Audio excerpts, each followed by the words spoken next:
Bonjour, j'espère que vous allez bien. Je suis votre étudiante Zahra Etiachou.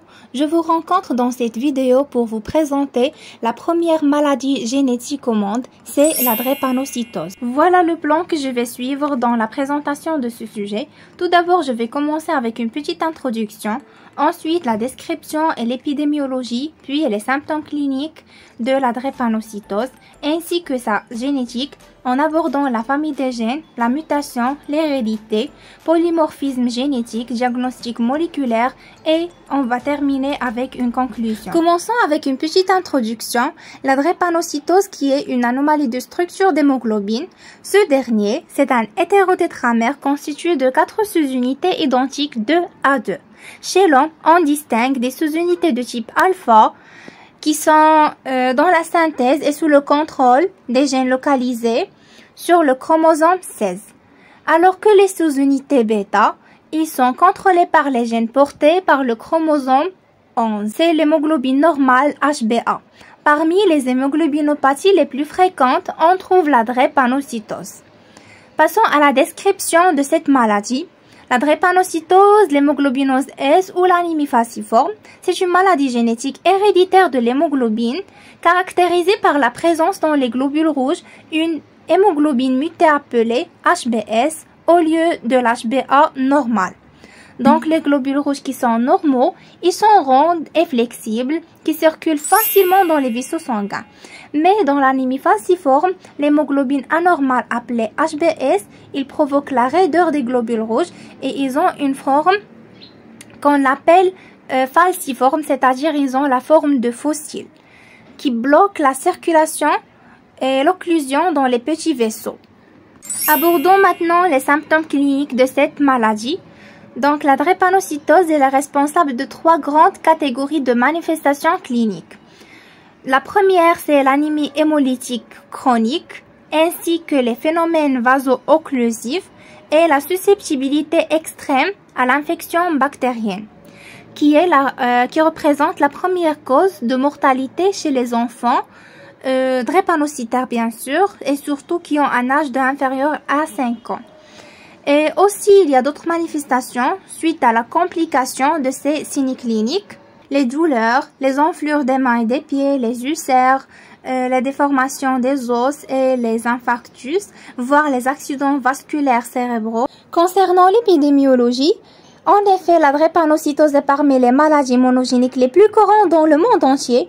On estime que 312 000 personnes atteintes de l'hémoglobine SS naissent chaque année dans le monde, avec la majorité de ces naissances est en Afrique subsaharienne. L'allèle S responsable de l'anomalie est surtout répandu dans le continent africain, atteignant dans certaines populations la fréquence de 30%.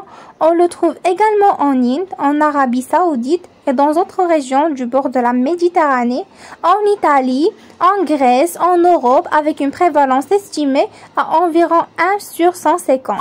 Passons maintenant à la génétique. Concernant le gène qui est responsable de la drépanocytose, son symbole est HBB.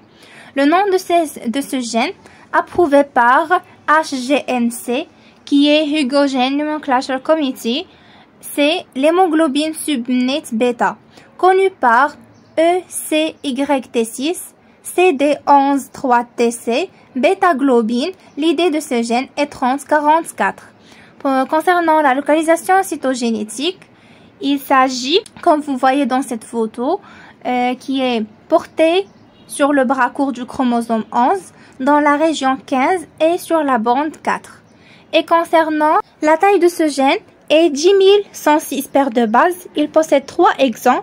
Le nom de la protéine codée par ce gène, c'est l'hémoglobine subunit bêta et la taille de cette protéine est 147 acides aminés. Ce gène est transcrit par le phénomène d'épistage alternatif dans 4 codes pour les protéines, comme vous voyez dans le tableau.